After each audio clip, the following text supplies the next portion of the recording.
Hey folks, welcome to another Passion for Sound audio review. Many years ago now, I started on a bit of a journey down the DIY path. I'm not a heavy DIY enthusiast, but I thoroughly enjoyed building a number of kits from the American company known as Bottlehead. Now what Bottlehead do is they make kits for average people like you and I to go out there and build our own tube amplifiers. Many of you may have heard of the very famous Bottlehead crack amplifier, which is an OTL amplifier, meaning that it's a higher output impedance amplifier that works beautifully with headphones like the 300 ohm Sennheisers and 600 ohm Beyerdynamics. That's where I started, was with the Bottlehead crack. From there I moved to the Bottlehead, what they call the Experimenter kit or the SEX kit, the SEX kit. And from there, having completely fallen in love with the sound of their amplifiers, I was eventually able to get my hands on the Bottlehead Mainline. I've done reviews and comparisons of all three of those amps back in my days where I was really active on HeadFi. I'll put a link down below so you can see and read my thoughts on all three amplifiers, but today is purely about the top of the range Bottlehead Mainline amplifier.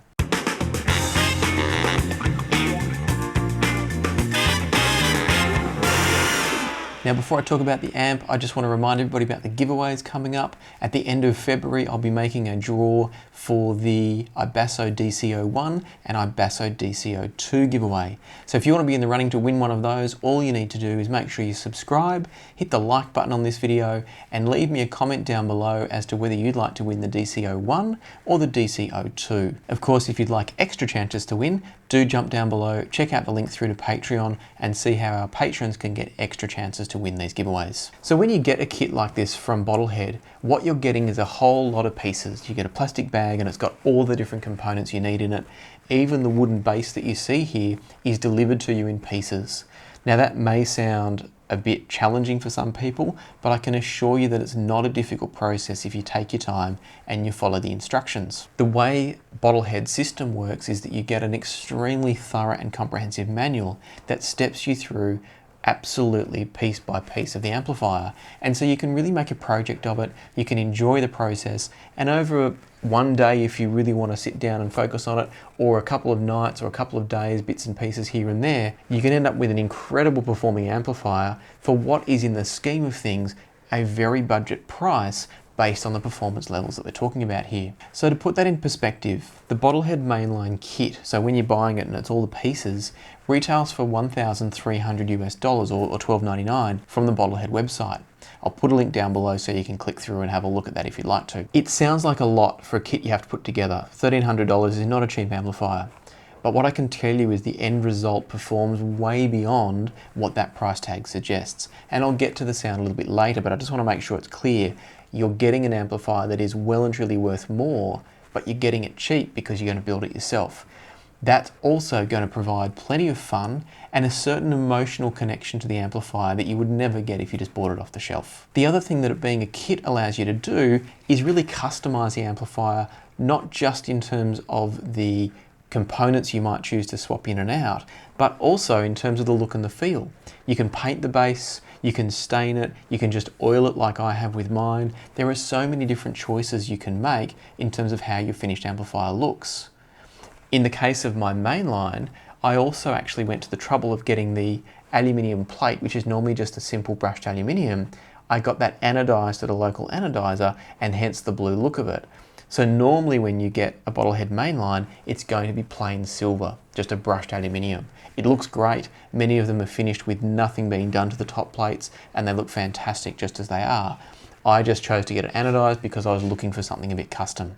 I might just now turn the unit over and show you the sort of circuitry that's going on underneath. So as you can see here, it's quite a busy little circuit under there. Because it is mostly point-to-point wiring with just a few circuit boards thrown in, there's quite a lot of soldering to do. And as I said before, it is something that you may choose to break up over a number of evenings or a few days, or of course you could put aside a day and really focus on it.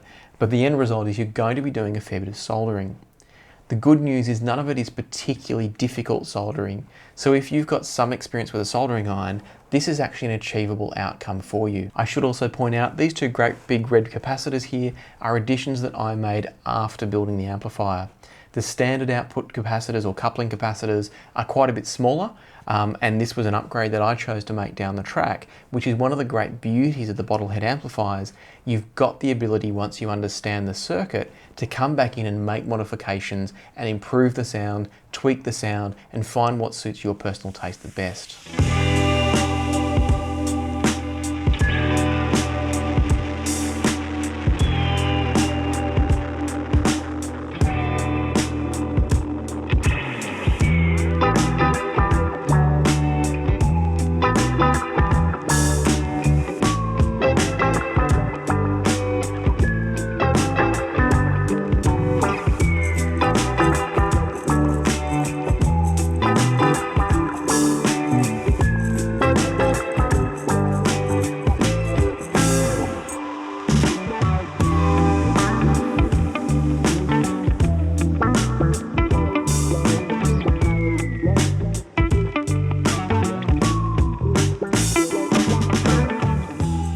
Now, I mentioned before the fantastic instructions that come from Bottlehead, and I wanted just to clarify how clear and detailed they are.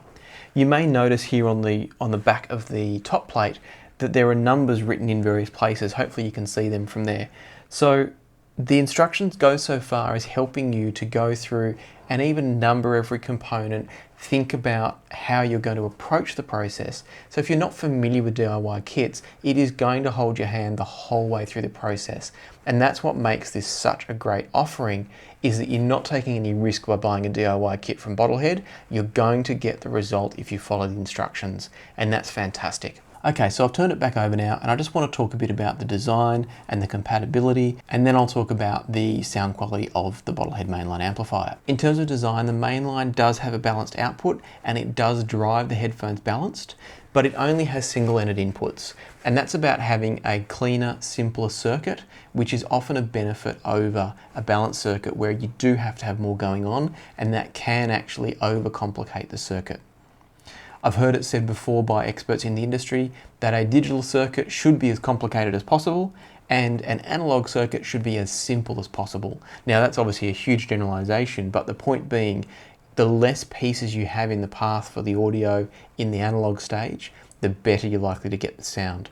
So that's where the decision for the single-ended inputs comes from here, and not going to a balanced input that has multiple extra steps in the process. Up on the top corner here, you've got the power input. It's just a standard power socket because you've got this great big transformer here that's going to control the conversion of the incoming power to the voltages and currents required for the production of your audio. Along the front here, we've got 3 tubes. We've got 2 that are on amplification duties for the audio and 1 that is more about regulating the power. Down the front here, you've got the control panel. We've got power over on one end. We've got a volume control that I'll come back and talk about in just a second. And then over here, we've got selections for which input we're using.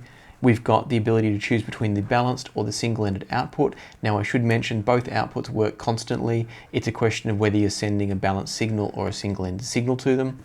And then finally, you've got the impedance high or low. Essentially what's happening with the impedance switch here is it's allowing you to adjust the amplifier's settings to account for high impedance headphones like Sennheiser's or Beyerdynamics, or just have it on a low impedance setting for regular headphones like, say, the Metzer Audio Empyreans, the AudioQuest Nighthawks, or the Focal Clears, which are all in my collection here.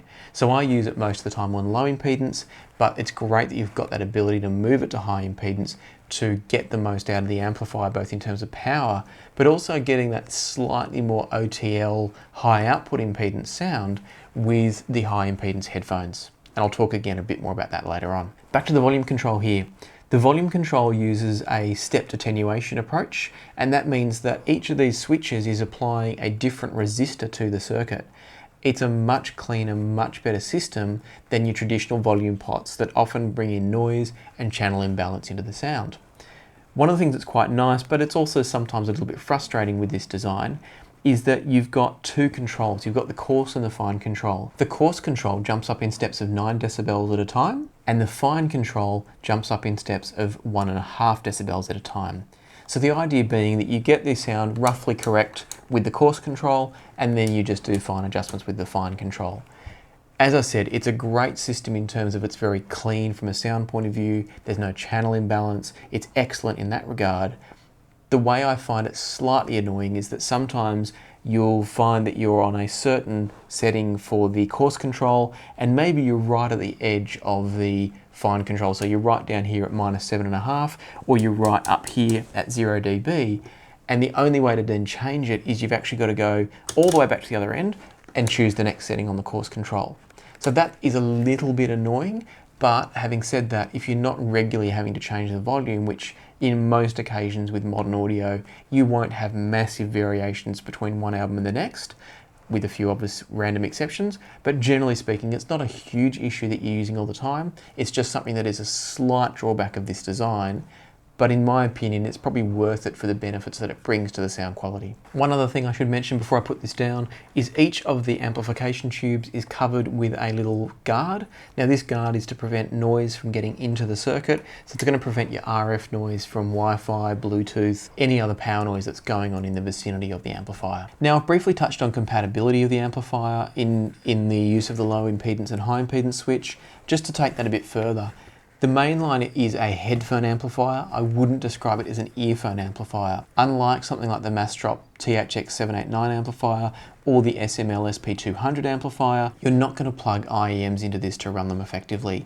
The output impedance, whilst I don't know exactly the figures of it, it's higher than you're going to want for a super low impedance IEM, as most of the balanced armature ones are.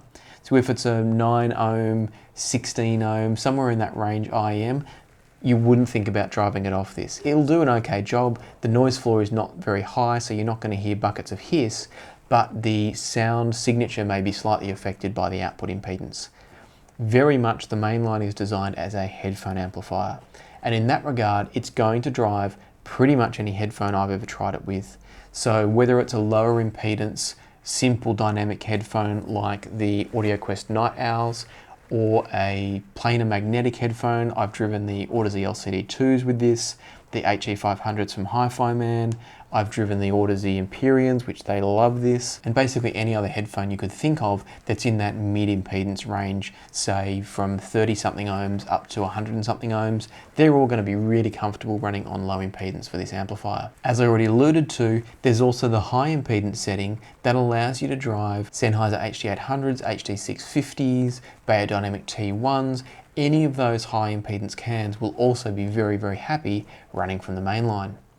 It's not the most powerful amplifier I've ever come across, so you'll start to get up towards the upper end of the volume scale with those more challenging headphones, but it's certainly not like it's running out of puff. It's just running closer to, say, 90%, 80% you're getting up towards, as opposed to pushing it all the way to 100. So there's still some headroom. You're not degrading the sound quality at all, but it's worth noting that it's not a hugely powerful amplifier, but it has got enough power for most applications. So let's talk now about how it sounds. Many people out there will have the impression that tube amplifiers are inherently warm, thick, and lush. And particularly if you've come from an amplifier like an OTL amplifier, similar to say the Bottlehead Crack, that's often true for those. They often are quite warm and rich and lush. What really struck me about the Mainline, and continues to do so to this day, and I've had this amplifier now for must be 5-6 years at least, this amplifier is not tubey when you listen to it. It's not thick and warm and lush. It's a very clean, very neutral, and very even-handed amplifier. And I've put it up next to various well-performing solid-state amplifiers, and time again, it's equivalent to, or even sometimes outperforming, solid-state amplifiers in areas where you expect solid-state to actually outperform the tubes. And so I mean that in terms of detail retrieval, general neutrality of the sound signature. This thing is just amazing in that regard. The improved capacitors that I added in there that you saw before, the big red ones, they certainly further improved the sound slightly compared to the kit, but they're very subtle changes. The stock version of the Mainline amplifier is a clean, detailed and neutral sounding amplifier despite its use of tubes. And I think that's really important to understand. You're not getting some thick, lush, tubey beast here. You're getting a moderately powerful, very clean, very neutral amplifier. One thing that I do notice, and I believe this comes from the tube design, is that the sound from the Mainline has a fantastic sense of weight to it. What I mean by that is when you hear a note from a solid-state amplifier, such as say the Mastrop THX789, it's clean, it's crisp, it's well rendered, but it sometimes feels a little bit thin compared to what I hear from the Mainline. The Mainline has more of an organic, natural sense of the sound's weight that I really found engaging when I started listening to this for the first time, and I continue to enjoy if I flip between the 789 for a while and then back over to the Mainline. I'm always struck by how much I enjoy that organic nature of the Mainline sound. Now, when I'm saying organic nature, I'm not talking about thickness and lushness of sound. I'm not talking about everything being smoothed over. It's still clean, it's still crisp, but there's just a tiny bit more weight to it. And I do believe that may be coming from the positive distortion characteristics of tubes, but it's so well controlled here that it's adding quality to the sound without ever getting in the way of detail and space and any of those characteristics that we're looking for. I'm actually fortunate enough at the moment to have the Aries amplifier here for review from Sparko's Labs.